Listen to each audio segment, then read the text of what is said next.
Julho é oficialmente o mês de férias escolares. Fora da sala de aula, as crianças e adolescentes precisam de alternativas para curtir o período de folga. No entanto, muitas vezes o excesso de telas pode se tornar um problema, trazendo aí prejuízos físicos, mentais e emocionais. E é para discutir como a gente administra esse uso de telas que recebo hoje a psicóloga Isabela Spirandi. Isabela, muito obrigada por aceitar o nosso convite para que a gente pudesse falar um pouco mais sobre esse grande desafio que a gente tem pela frente, que é dosar esse uso de telas pelas crianças e os adolescentes.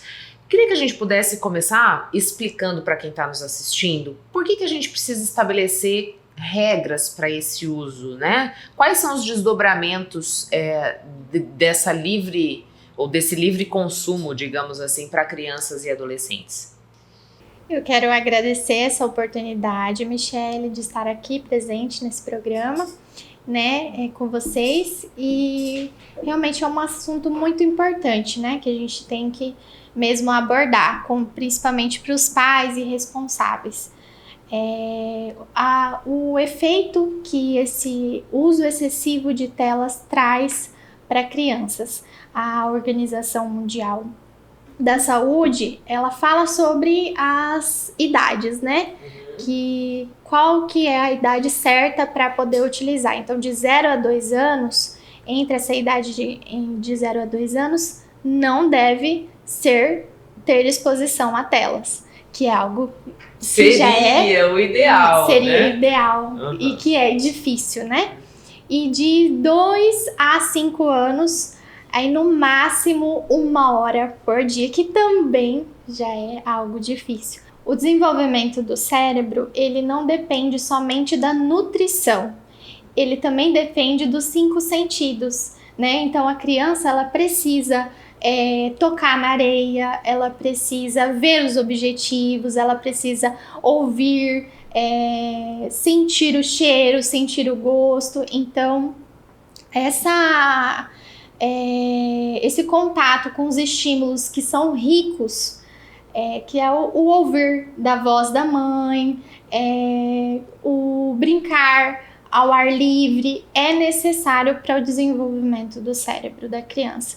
E esse acesso às telas acaba interferindo nesse desenvolvimento do cérebro, né? Acaba tirando esse processo. Que áreas que são afetadas? É a área motora que afeta? O que é que prejudica, Isabela? É a área do neuromotor da criança. Então é tanto a capacidade de raciocínio quanto de desenvolvimento de coordenação, seria isso? Sim, também. Então vai afetar tanto a aprendizagem, o raciocínio lógico, né? A linguagem da criança, então vai afetar essas áreas também, né? A Organização Mundial de Saúde diz que de 0 a 2 anos a criança não devia usar nada de tela, e tela eu posso entender que é celular, tablet, computador, televisão também entra nisso?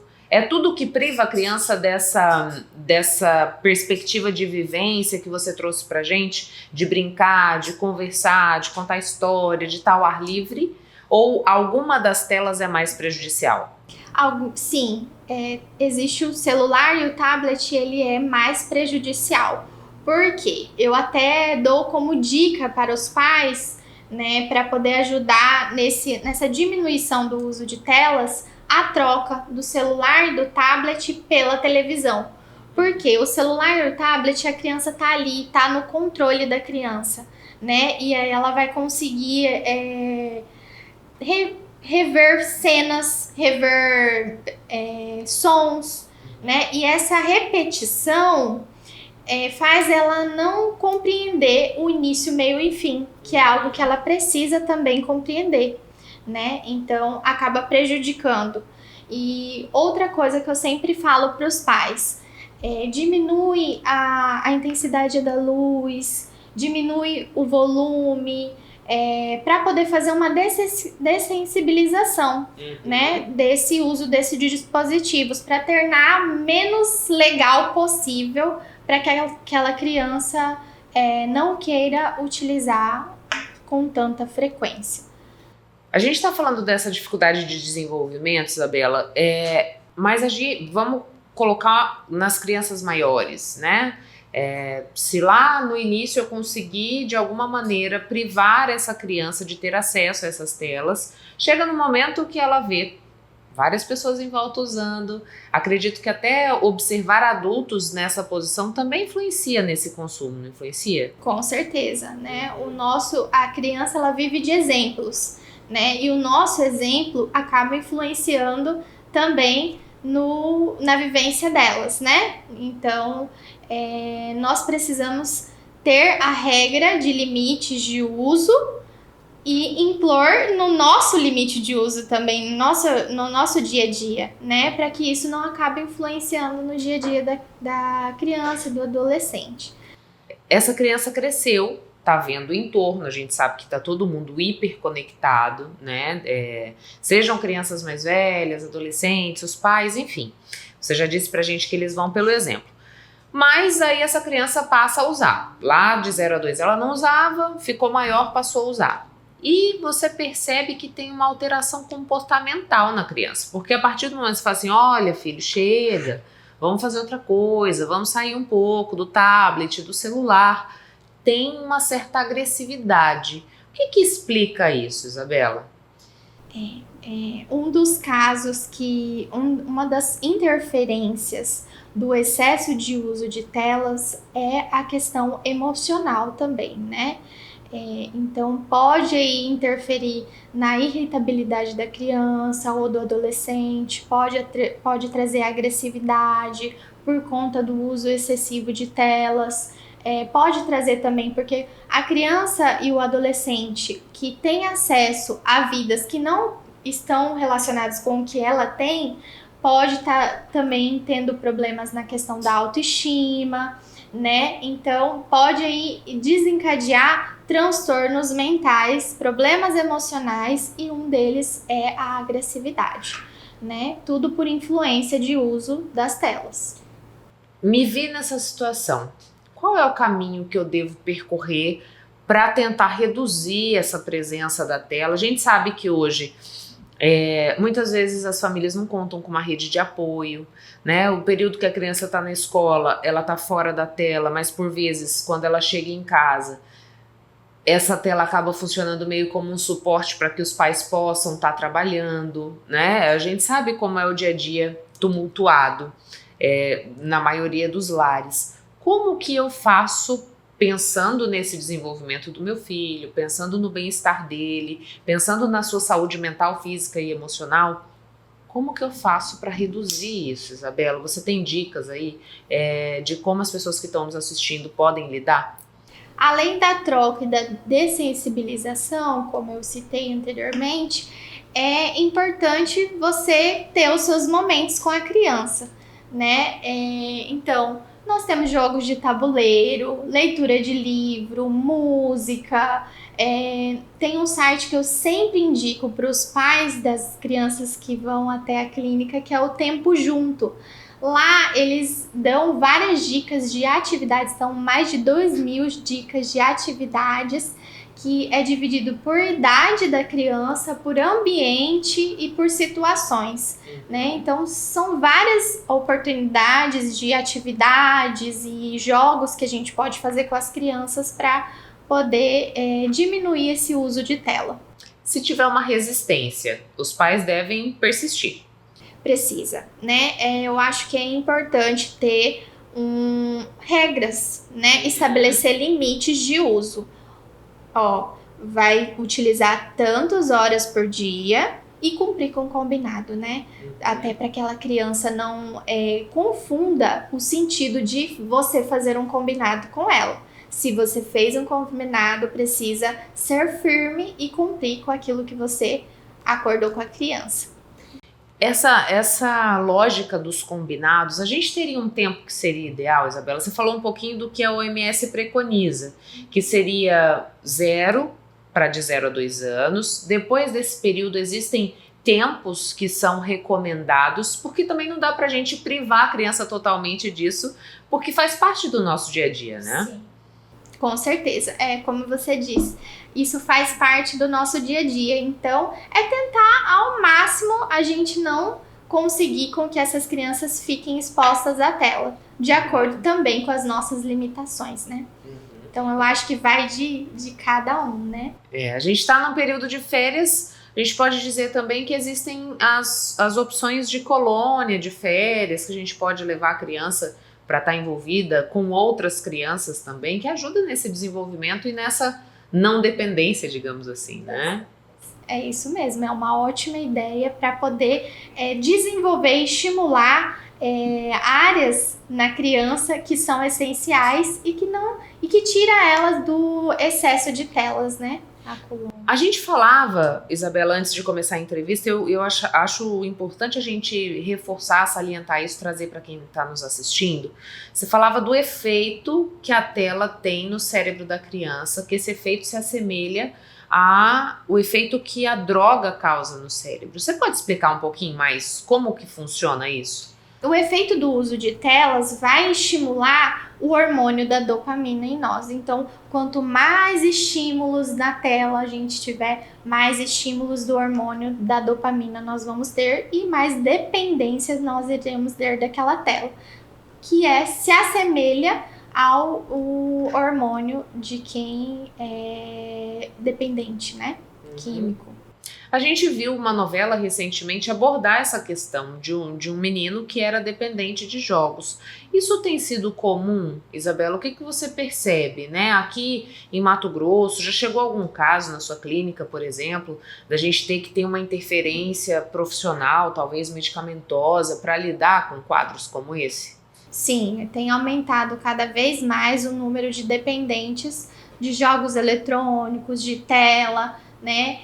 Como a gente até tinha conversado, as pessoas costumam apresentar agressividade, né, na restrição dessas telas e é importante a gente buscar para que isso não ocorra dentro das nossas casas, né? A gente estava falando dos prejuízos de desenvolvimento, né, dos prejuízos emocionais e recentemente a gente ficou chocado, pelo menos falo pela minha reação, de ver o que acontecia dentro de um aplicativo que é o Discord, que acabou colocando adolescentes numa situação de risco, mesmo sem sair de casa.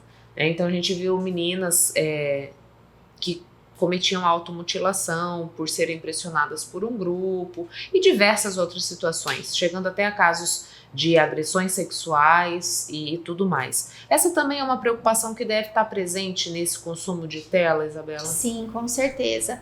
Esse é um dos casos, né? Infelizmente, nós temos inúmeros casos relacionados envolvendo adolescentes e crianças a ter comportamentos de automutilação. Tem também a questão da sexualização precoce, né? Não só na infância, mas também nas adolescências também, na adolescência também, né?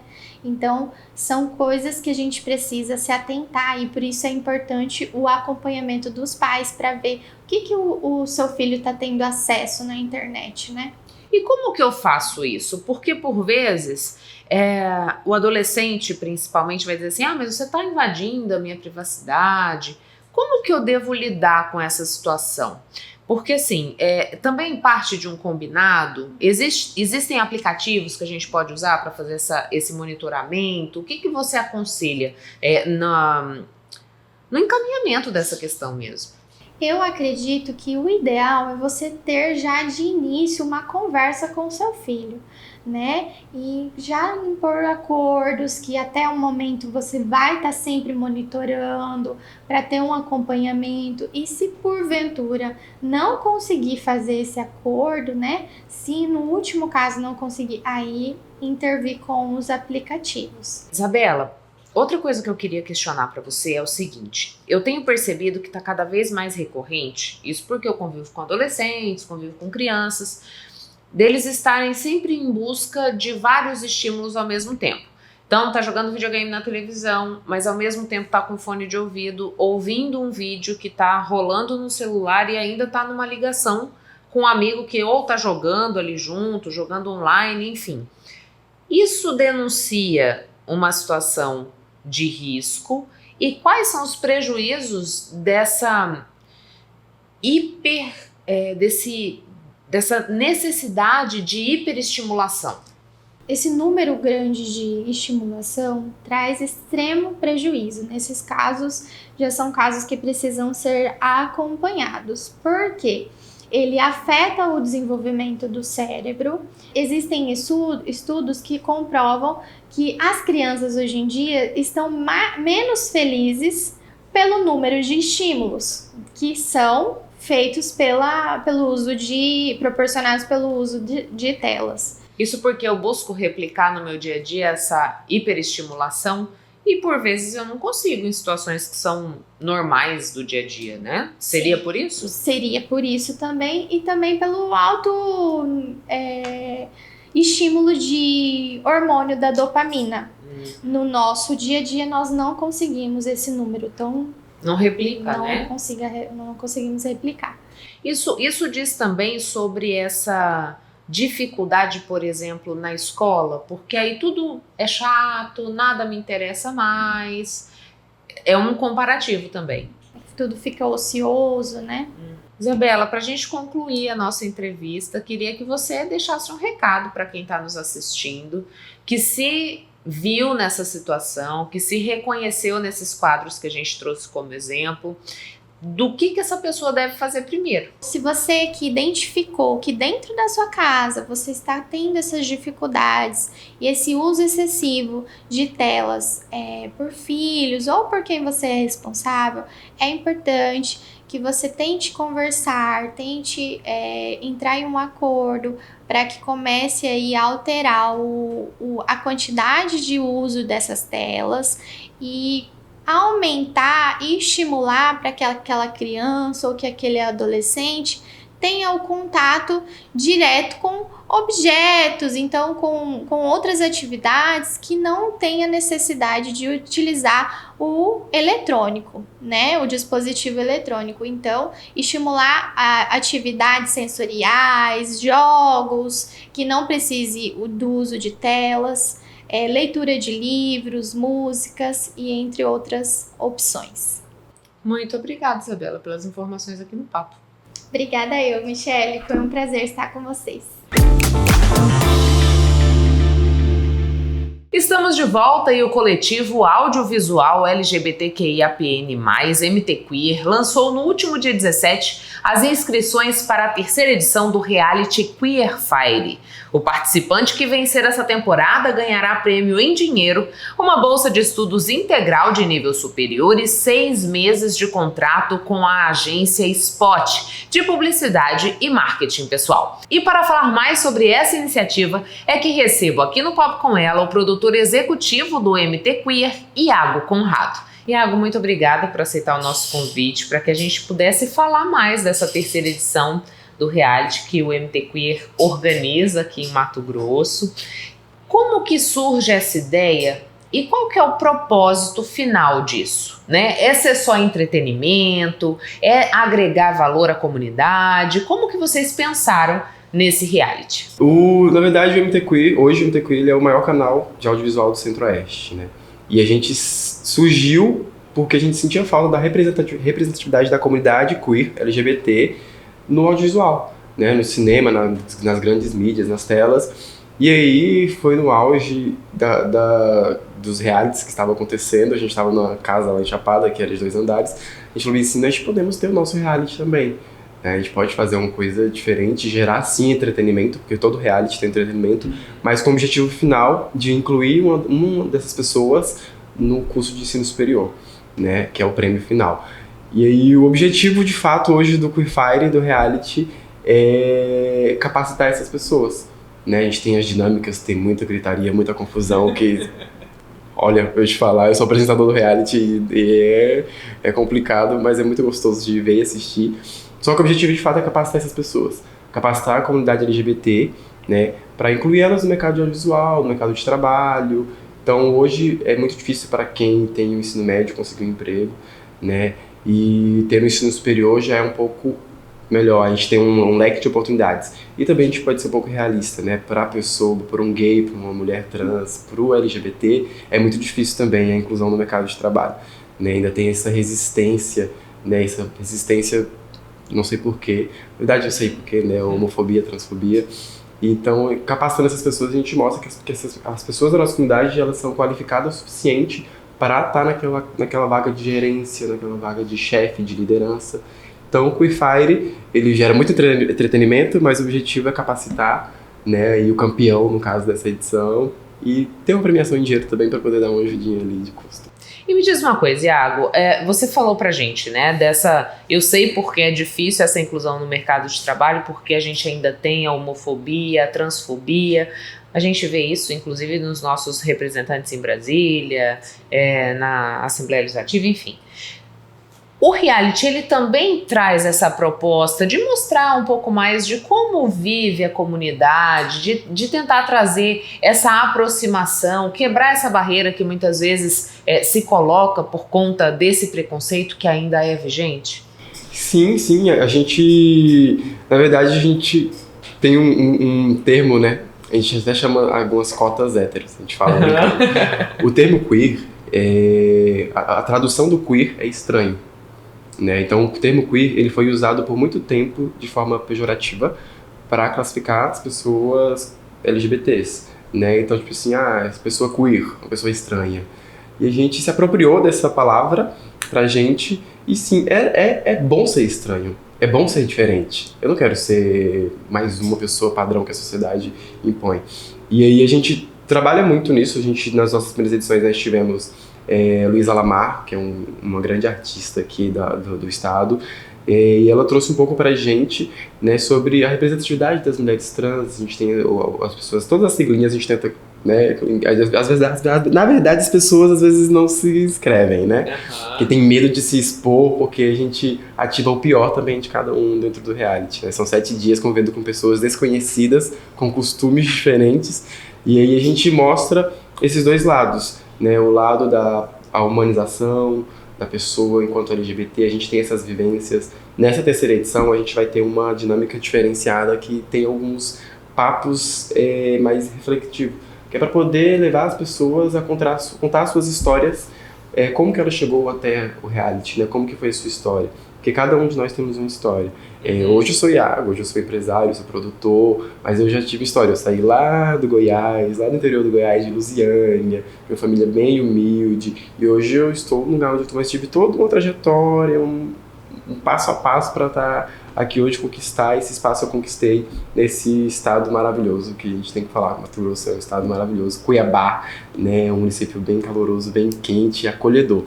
Então a gente trabalha assim, eu não posso dar muito spoiler, mas a gente vai ter algumas dinâmicas, a gente vai mostrar esse lado mais humano da comunidade LGBT, e nós não vamos ter só participantes da comunidade LGBT.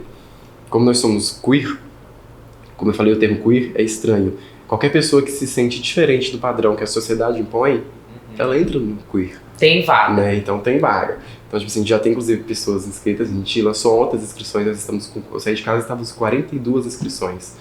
Né, foi bem rápido, assim. A gente vai fazer o processo de triagem e tudo, mas a ideia é juntar todo mundo e contar uma história só, que é o amor, a empatia, a união, a briga, a que faz parte do processo. Faz parte do jogo, né, porque também é um jogo, né. E aí a gente tem os dois lados, porque querendo ou não, tem tudo isso que eu falei, mas é um jogo. Então as pessoas ali, elas estão para ganhar como qualquer outro reality. Então se ela precisar ser falsa, ela vai ser. Se ela precisar ser manipuladora, vai ser também. Vai ser. Então a gente vai, através das dinâmicas, né, a gente vai tentar guiar para esse caminho, né, de mostrar um pouco mais do lado da comunidade mesmo, mostrar para as pessoas terem um pouco mais de empatia, mais de amor, mais de união, dar oportunidades. Então a gente vai guiar o reality nessa pegada. Tentar. Porque assim, a gente tem um roteiro, tá? A gente segue um roteiro. Mas nem sempre ele fica engessado. Só que esse roteiro, às vezes, a gente guia por um caminho e ele vai pro outro. Os participantes que guiam, né? Porque acontece diariamente. Cada dinâmica é diferente.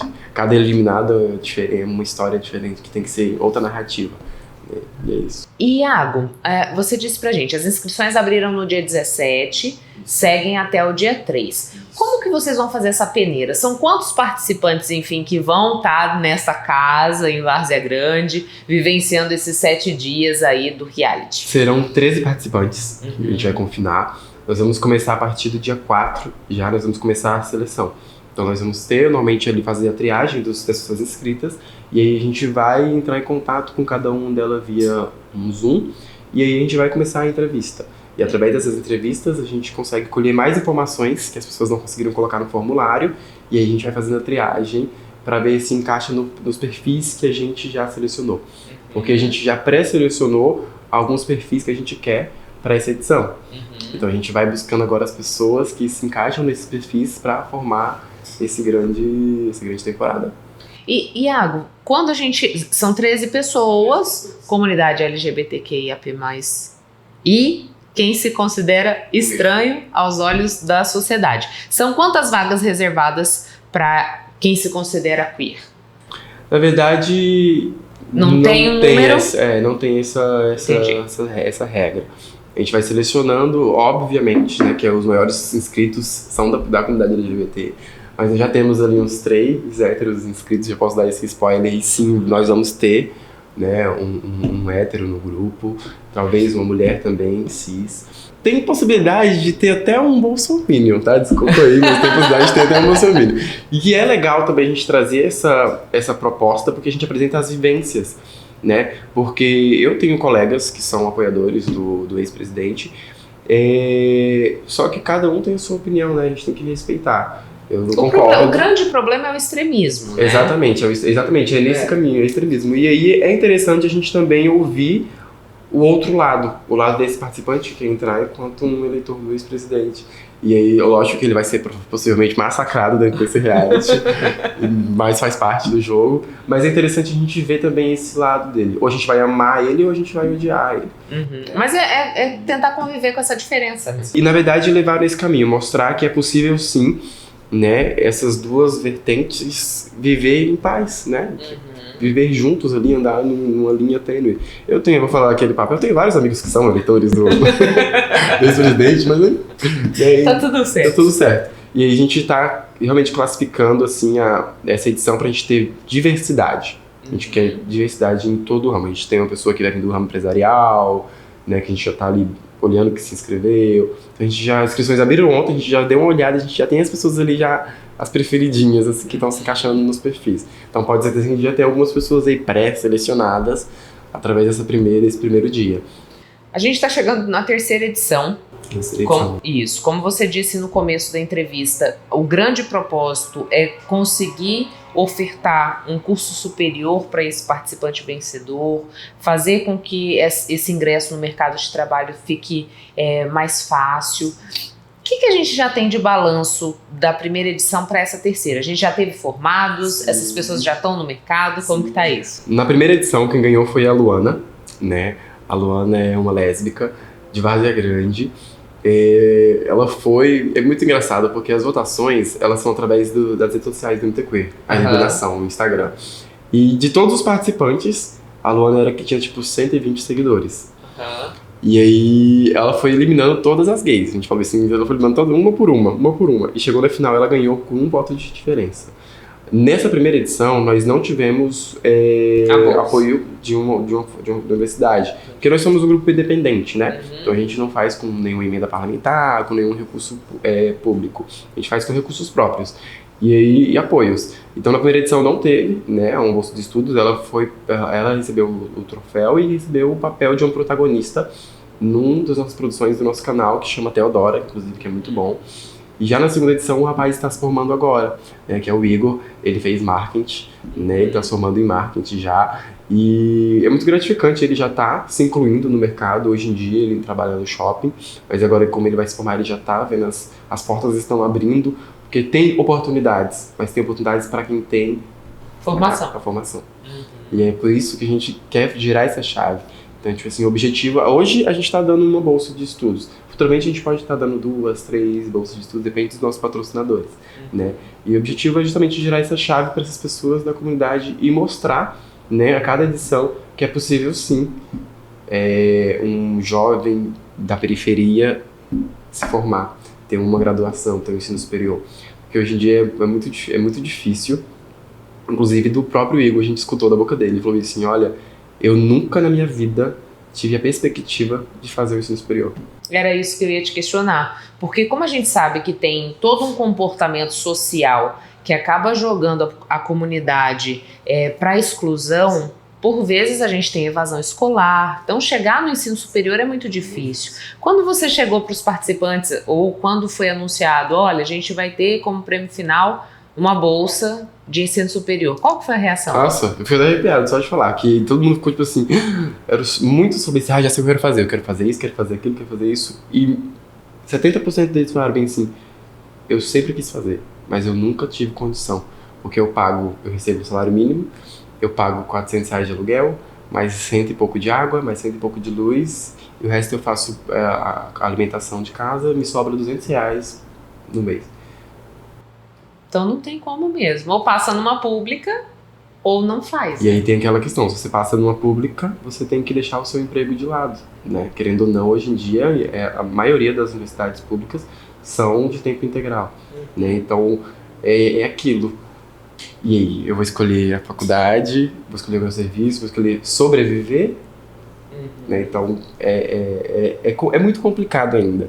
Por isso que a gente está entrando aos poucos e quebrando esses tabus, né? A gente justamente está trabalhando nessa consistência, né? Nessa permanência do reality, para que a gente possa ter outros apoiadores futuramente. Que possa ter universidades brigando para entrar, né, como patrocinador, e falando assim, né, eu dou 3 bolsas, eu dou 4 bolsas, né, e que a gente possa fazer outras ações além do reality, né, não precisa só ter o reality. Hoje nós temos um convênio com uma universidade também, né, que ela dá 70% de desconto para todos os membros do nosso coletivo, né, do MTQI. Hoje nós temos 66 pessoas no nosso casting, e aí todas as pessoas têm direito a essa bolsa de 70%. Então, tipo assim, já é um caminho, né, uma bolsa, um curso que você pagaria R$900, você consegue ter um desconto aí de 70%. Então já é um caminho. E a gente pode lutar por mais, por um valor maior, por mais oportunidades. E é isso.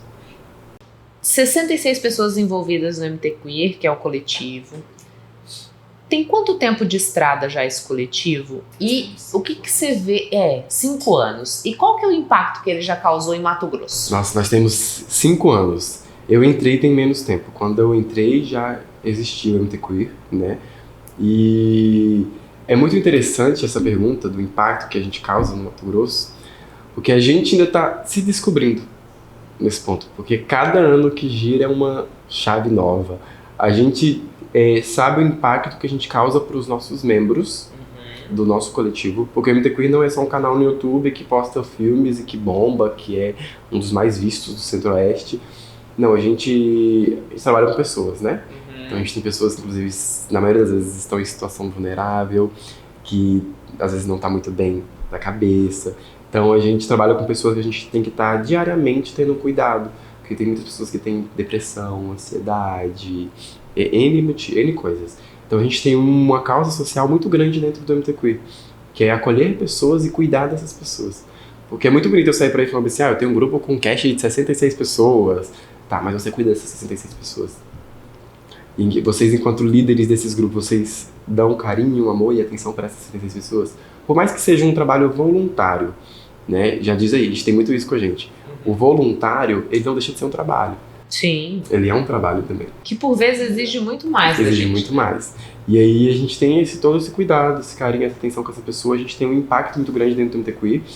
Inclusive, quem quiser dar uma olhada no nosso canal, tem lá alguns vídeos que tem um documentário, né, dos próprios membros do MT Queer, que falam da importância do MT Queer. Eu acho isso muito bonito, quando eles falam pela gente, né, que tem pessoas que voltou a estudar, que não tinham ensino médio, que voltou a estudar por causa do MT Queer.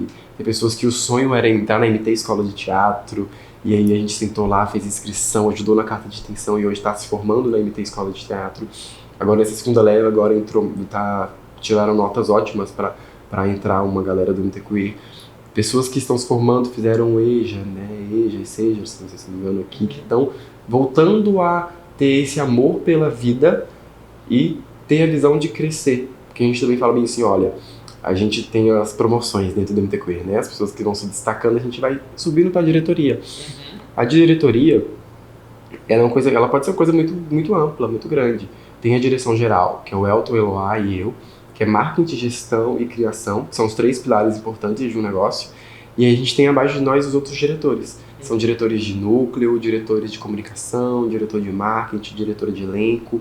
E é importante, a gente poderia colocar preparadora de elenco, assistente de direção. Poderia. Só que é muito gratificante para essa pessoa ter no seu currículo diretora de elenco. Um cargo de direção. Um cargo de direção. Até para pleitear editais do Estado, né? Até para pleitear bolsas de estudos aí futuras, de editais de fora do Estado, que sempre está dando essa capacitação para a comunidade LGBT, editais de marcas que sempre está lançando. E as pessoas, para pegar esses recursos, esses editais, elas têm que ter currículo. E a gente consegue dar essa capacitação, esse currículo para essas pessoas. Então o MT Queer, ele vai além desse canal bonitinho no YouTube, que é bombado e etc. Ali é o nosso produto final, né? Mas a gente é uma grande ação social. A gente costumamente trabalha muito com as ODS 8 e 10, né? É uma ação social, uma grande ação social que a gente agora começou a se entender enquanto um negócio que gera economia criativa, né, no Estado, e a gente trabalha nas expansões. Então hoje a gente tem a sede, que é aqui em Cuiabá, mas a gente tem um diretor de núcleo e um núcleo em Várzea Grande, um diretor de núcleo e um núcleo em Chapada dos Guimarães, e nós estamos migrando agora a partir do final do mês para outro núcleo em Tangará da Serra. Então o objetivo geral do MT Queer é que a gente tenha um polo em cada município do estado, né, daqui 5, 6 anos, e que nós damos equipamentos para esses núcleos, né, a gente dá uma câmera profissional, é um SL3, se não me engano, já grava em 4K, um microfone, lapela sem fio e luz, que é com a nossa metodologia de audiovisual acessível, essa pessoa já consegue produzir o conteúdo. E aí eles têm as obrigações lá, né, que é dos equipamentos, que é produzir uma vez por mês alguma coisa para o canal. E aí, onde entra a economia criativa nisso?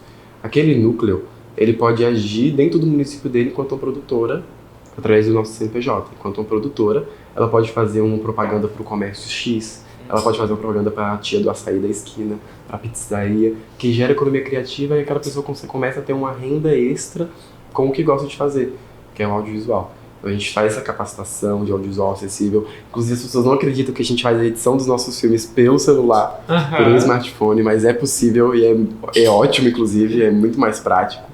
E a qualidade é a mesma. Eu não preciso entregar para o YouTube uma qualidade em 4K de um cinema. A gente não trabalha com cinema, a gente trabalha com web e série. A gente trabalha com conteúdos para a web.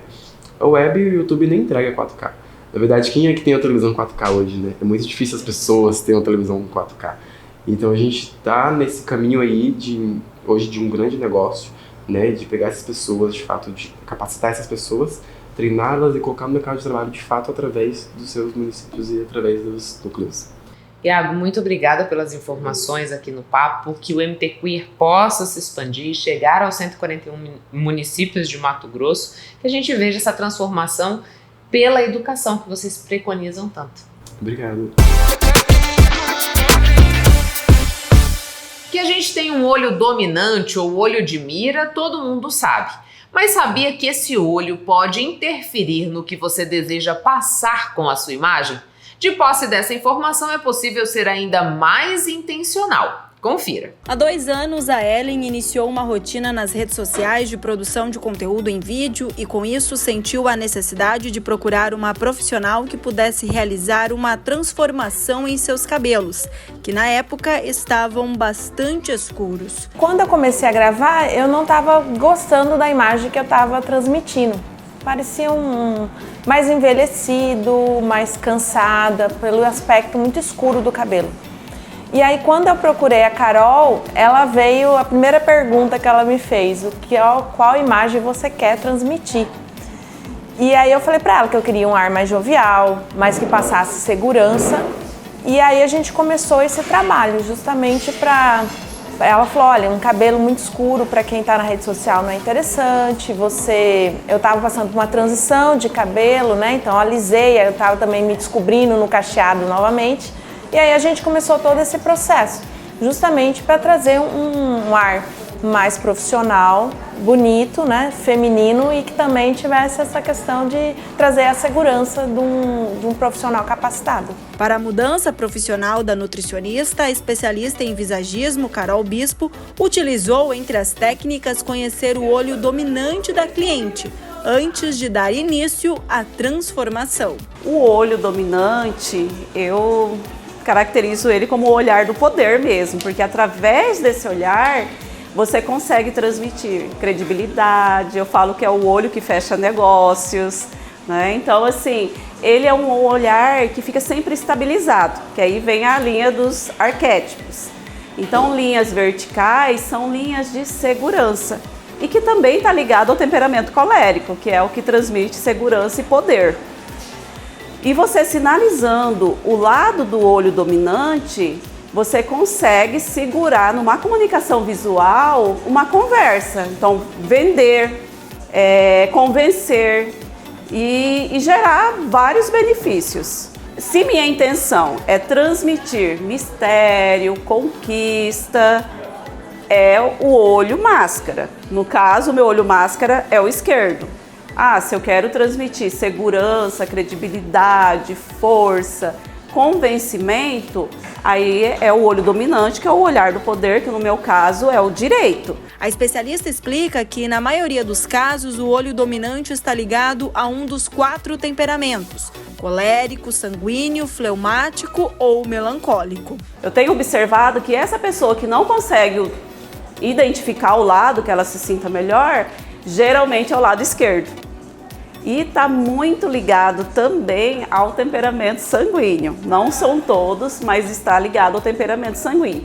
Então, quem tem o olho dominante esquerdo, que é canhoto de olho, são indivíduos de extremas qualidades. Então, ela consegue dominar várias coisas ao mesmo tempo. Então, tem muitas habilidades dessa pessoa, tá? E o olho, ele também está relacionado à parte da emoção. A emoção... na leitura visual do visagismo, o nosso rosto ele é dividido em 5 partes, então a testa é o intelecto, os olhos é a emoção, o nariz ação e ritmo, boca expressão e o queixo é vontade.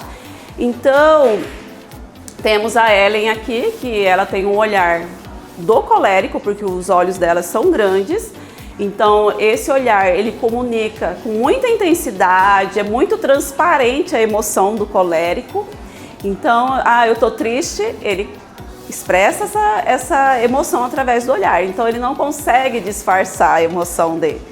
Ao contrário do sanguíneo ou melancólico, que consegue, eu tô triste, ele consegue manter aquele olhar estabilizado.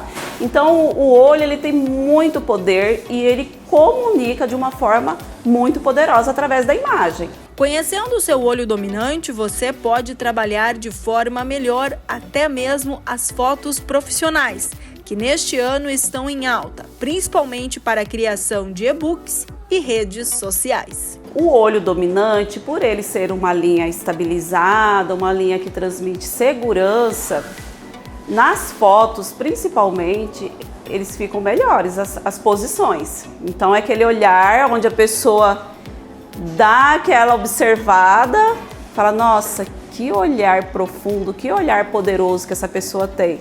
Então, de que forma eu consigo valorizar todas essas características através da minha intenção?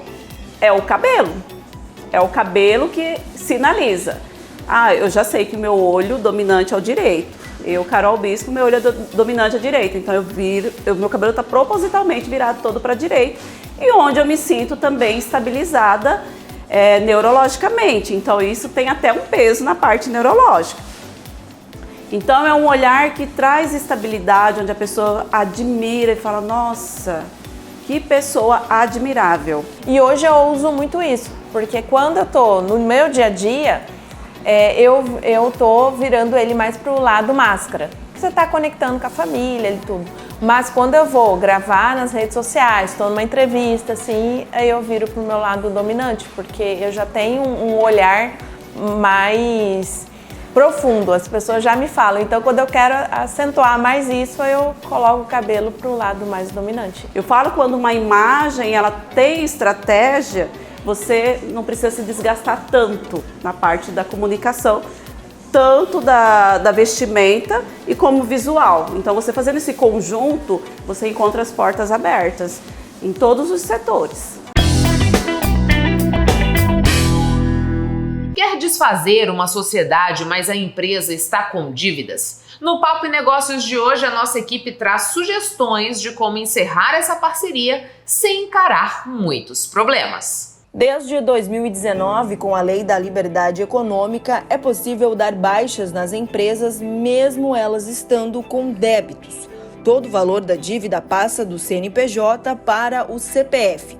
Esse contador explica que essa é a melhor forma de formalizar o fechamento de uma empresa, seja ela MEI ou não, sem gerar mais cobranças de débitos. O CNPJ não tem mais movimentação, tem dívidas, mas a pessoa fica com medo de fechar, achando que ela tem que quitar tudo para poder fechar. Antigamente a gente precisava apresentar certidões negativas de todas as esferas para poder encerrar um CNPJ. Hoje em dia não é mais assim. A partir de 2019 a gente teve uma lei da liberdade econômica, a gente conseguiu alguns benefícios onde a empresa ela pode ser baixada, inclusive tem isenção de taxa da junta comercial para fazer a baixa dessas empresas. E a gente faz o levantamento de todos esses débitos e o CPF, né, o sócio ali responsável pela empresa, ele acaba assumindo essas dívidas. E aí a gente consegue encerrar o CNPJ. Mas aí você pode me perguntar, né, mas a dívida foi para o sócio. A gente não consegue extinguir a dívida, porque o débito existe, está lá, alguém vai ter que arcar com isso. O que é a intenção é encerrar a atividade do CNPJ de forma formal. Então a gente faz a baixa, encerra perante todos os órgãos para que isso pare de gerar novas dívidas. Então a pessoa muitas vezes fala, eu não quero assumir no meu CPF, deixo lá. Daqui a 2, 3 anos a gente vai ver, a dívida já triplicou de valor. Todo ano, todo mês sofre juros, correção monetária, então na hora que a gente vai ver, vira uma grande bola de neve que não para nunca. O Iabana explica que em caso de sociedade, o CPF escolhido, na maioria das vezes, é do sócio administrador, mas também pode haver a divisão da dívida entre os donos, para que aconteça, de fato, o encerramento da empresa. Quando a gente tem uma sociedade com mais de um sócio, geralmente elege-se um sócio para ficar responsável por aquele passivo tributário. Geralmente a gente procura sentar com os sócios e conversar, ver qual que tem menos demanda no CPF, né? Porque caso você faça um parcelamento e acabe não honrando, isso vai dar consequência no CPF do empresário. Mas a gente sempre tenta trabalhar para evitar ao máximo isso. Então, a gente tenta eleger o CPF que tenha menos coisas, digamos assim, e elege ele como responsável pelo passivo tributário. Caso não tenha um acordo entre os sócios, a gente acaba colocando todos eles como representante da empresa. E aí a dívida é dividida entre eles? A dívida acaba sendo rateada, então vai ser rateada de acordo com o percentual de cada um na sociedade. Então, se cada um tem 33%, a dívida ela vai ser distribuída em 33% para cada um. O contador explica ainda que para aqueles que são MEIs, o cuidado deve ser redobrado quanto ao pagamento mensal da taxa. Isso porque o MEI está vinculado ao CPF e, conforme o número de parcelas atrasadas, pode ocorrer a negativação do nome. Então, qualquer débito que eu tenha na MEI, automaticamente já vai para o CPF. Então, se a pessoa deixa de pagar aquela taxa por um período de tempo, a Receita Federal vai negativar o CNPJ e automaticamente isso vai para o CPF da pessoa. E aí entra nessa questão que a pessoa vai tentar financiar um carro, uma casa, vai comprar alguma coisa, vai tirar cartão de crédito, não consegue. E aí o nome dela tá sujo e a gente vai analisar justamente a questão da MEI, que foi deixada de lado ali, não pagou as taxas. Rodrigo faz um alerta sobre a importância de uma empresa, mesmo pequena, ter um contador para responder às demandas, principalmente quando há falta de planejamento. O contador hoje ele é essencial para a atividade de uma empresa, seja ela MEI, seja ela uma SA, que o contador ele é possível, ele consegue enxergar a realidade da empresa, tanto financeira, como econômica, como tributária. É importante que o pessoal saiba que o papel do contador ele é fundamental para que a empresa não entre numa espiral de dívidas, tanto tributária como civil mesmo, com fornecedores e tudo mais, porque o trabalho do contador ele vai muito além da parte tributária, ele entra também um pouco na parte financeira ali, orientando o cliente, mas nosso trabalho é minimizar o máximo possível do risco para que lá na frente a pessoa não fique com o CNPJ que impeça ela de ter a sua vida normal, né? Que vai estar com dívidas, vai estar com processos trabalhistas, processos civis. O Papo com Ela chegou ao fim, eu agradeço a você que ficou comigo até este momento e aproveito para fazer um convite. Siga o Papo com Ela no Instagram, no Facebook e se inscreva no nosso canal no YouTube. Lembrando que você pode nos ajudar a fazer o papo mandando a sua sugestão de entrevista ou reportagem. Tenha uma excelente semana, a gente volta no domingo que vem às 6 da tarde aqui na TV Cidade Verde e eu espero você. Um beijo e até lá!